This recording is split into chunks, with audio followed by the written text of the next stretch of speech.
This is the first episode from us in the box. This is very much a pilot episode. So we're going to be diving into all them little lesser known stories in football. None of your top six, Arsenal winning, losing the league. I mean, maybe there'll be a bit of Spurs getting relegated. I don't know what you think there. Yeah, we might have a listen into that. So I'm sure we'll as time goes on, we'll get into it a little bit more. And it's an ever-moving sport, isn't it? So there's always going to be something to talk about. Something that if we get an interest in, maybe you might pique your interest as well. So we'll go from there. Just enjoy it, but enjoy it by obviously being Yeah, disciplined. Like, that's yeah, of course. really underlines our channel here, I think. Yeah, the great Warnock once said. Anyway, have you seen this? Have you heard about the Wythenshawe Vets team? I've heard about the Women's Shaw Vets team. Yeah, How much do you know about them? not much. I saw some stuff. I don't know how long ago it was now. Maybe 6 months ago or something. I saw about Umar Nias falling out for them. Familiar with a few of the Oh yeah, names. That's not even their biggest hitters. That's the surprising thing. So, I mean, I think the big story coming out of them is they recently signed Antonio Valencia. I mean, what a signing! Few Premier League teams could do I was with him gonna right say now. To be fair, he could still do a job. I reckon. such a weird story. So, the team itself, they're combining for something stupid. Well, this is when I researched it, but a total of 2,684 Premier League appearances. Jesus, how many players is that divided Not, between? I mean, well, well, players I've got here, there's only about a handful, so maybe they've drafted in more, or there's some unknown legends that we don't know amongst their Yeah, ranks. Um, but yeah, it's crazy, like the stats as well. So they've got 275 Premier League goals between them and 532 international appearances. that is I crazy. mean, yeah, so like they filled the ranks out with players like Valencia, as we just mentioned, Danny Drinkwater, Emil Heskey. Don't know how he's got involved in there, Isn't he a but bit old for that? he could be a bit old. But I mean, he can do a job, cat. He's got 100 Premier League goals or something, so he's Yeah, doing a lot of heavy he's in lifting the in that. 100 club. Yeah, sure. Last but certainly not least is Umar Nias. Umar Nias, yeah. He is. He was lucky to even get signed by Huddersfield Town at the time he did. Yeah, but he played for Town. Yeah, yeah, he did. I don't know how many. I can't remember how many appearances he made. I am going to Google this as we speak. I remember him playing one game. That's all I can remember. Oh no, he played zero. So that's good. 2021. Um, he trained with us and then never made an appearance. So his next team after that was Wythenshawe. Burton Albion actually in League Two. Could get worse then. Quite literally dropping down the leagues then, really. He joined us on the 26th of March and then left on the 1st of June when his contract expired after playing zero games. I'd love to know what his contract was. I know. I remember him being okay. I say okay, but all right-ish at Everton. But he got frozen out of Everton, didn't he? He got forced to train with the under-21s. Well, do you actually know how this Wythenshawe Vets superstar team came to be? I don't actually. I know that it's mainly over a certain age, and there's a few names in there that you'd recognise. I don't know much about it though. So obviously the team's been going like years. So I think it's the over 35s category is what they fall into. Um, it started when Stephen Ireland's mate, who was just a player for him, not like just your average Sunday league player, gives him a bell and was like, "Do you fancy coming down for a game?" And of course, being ex-pro he can't help but bite. Like he's gonna come down and play. He was like, "Well, we could do a few ringers as well." So there must be so many footballers living in the Cheshire area, but he must have just called up a few of his mates. Yeah, he just gets them them big names we mentioned involved. Of Um, course. turns out when they started playing, so it really heated up in about 2024, um, and they won the third division. Then last year they won the second division, and as well as that, they've also got a cup. So I picked out one of the debuts as well, which, wow, it really stood out. Right. Papi Cisse, he's got a 32-minute Oh, hat trick what a player, against, by the I way. think it's Collegiate Old Boys. I'm having a look here. Um, 6 goals on debut for Papi Cisse. Ireland scored 83 appearances. That's probably close to his Premier League total. He got 19 in the Premier League all time. And he scored 8 in his first 3 games. I got down a bit of a rabbit hole with this. Speaking of ex-pros in non-league, so I did a bit of research for you. So here are the top 5 ex-pros to play in non-league. Now, this is the definitive top 5. Don't let anyone tell you otherwise. So the first ex-pro that I found, this is going back, way back. 2004, set the scene for you.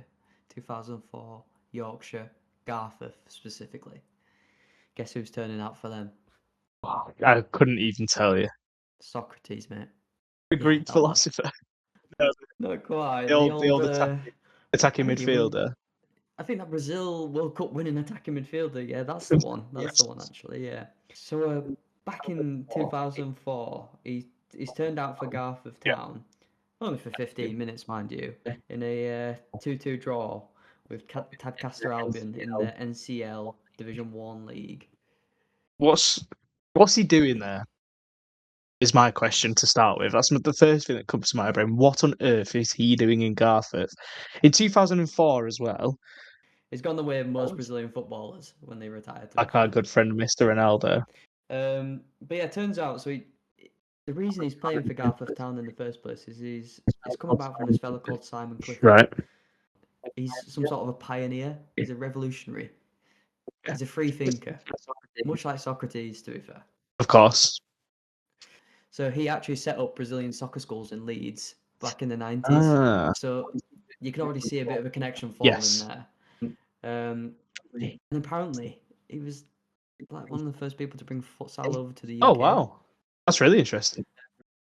And like kids in the Leeds area just learned the Brazilian style of play. Absolutely mad. That must be what James Milner was learning, honestly. Milnerinho, as they call it. him. You're close to James Milner. You're close to James Milner. Mickey Richards apparently and John Bostock came first.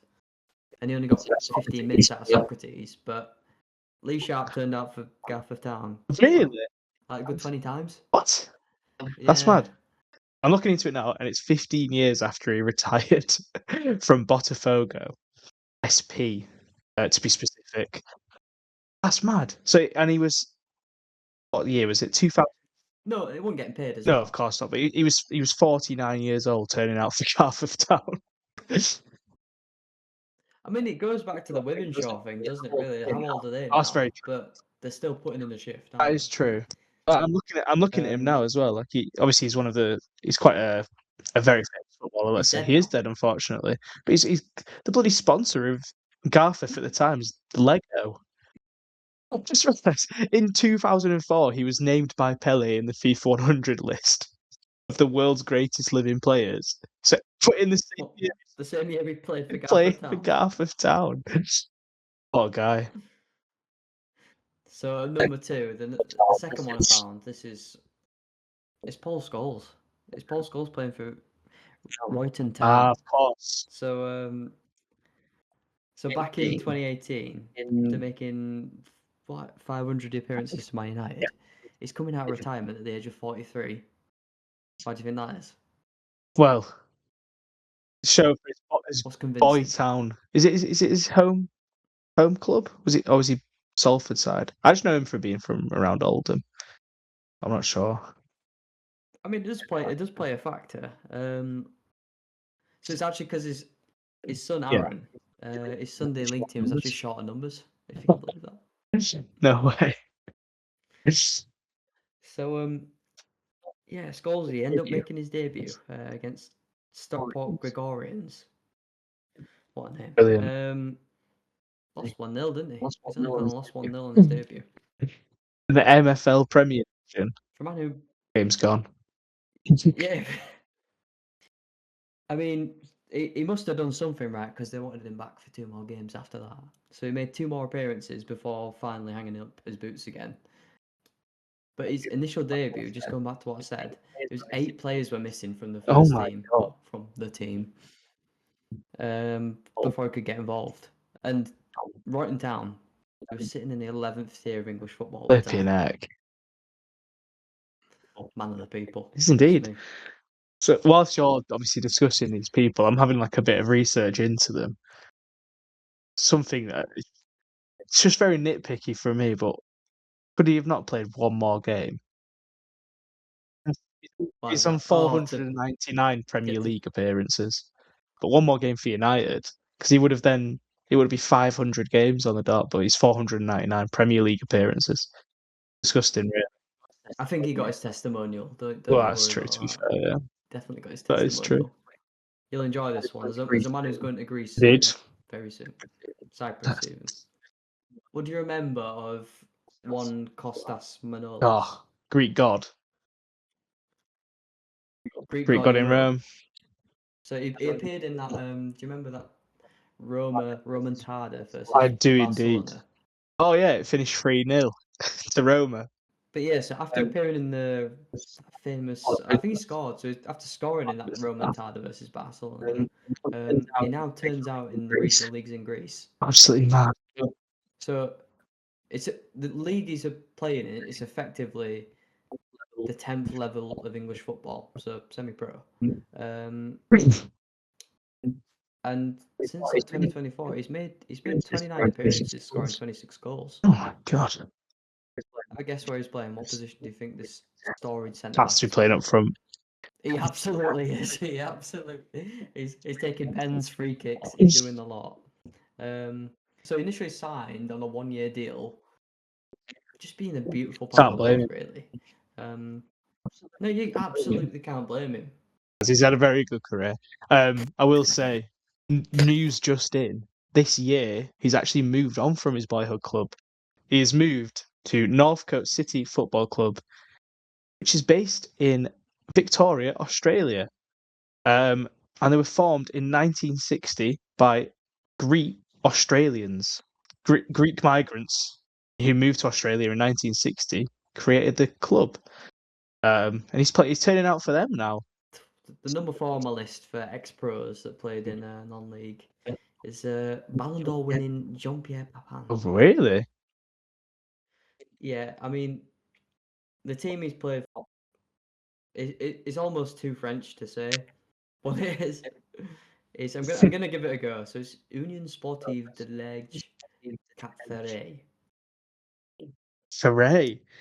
Feels like we're making a really solid start of a really solid five-a-side team here, Ben, with this 5. There better be a goalkeeper coming up, that's all I'm going to say. So after winning the Ballon d'Or and winning the Champions League, he's turned out 57 times back in 2001. This semi-pro team in France, he's only scored the 24 goals, but he must have loved it so much that he's gone back to it. He followed that on that with another stint at a different amateur club. It's weird, really. He's like he scored loads at the World Cup, didn't he? But he won all sorts. To be fair, he won the top flight of France with Marseille 4 times, and a Coupe de France. Was runner-up in the European Cup with Marseille also.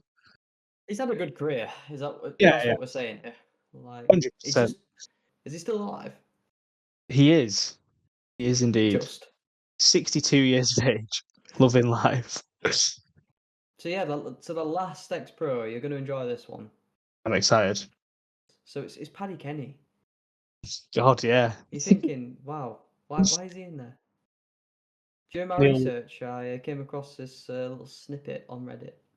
It just said Paddy Kenny during his cocaine ban used to hang around parks and watch us play non-league. So yeah, I was just going to count him in there. You're after a keeper for your 5-a-side team. You've got one. Do indeed. It's Warnock's favourite son, really, isn't it? But yeah, did you enjoy that? Absolutely loved it. Yeah, very interesting. That's been us in the box, and we hope you enjoyed that. Yeah, catch you in the next episode.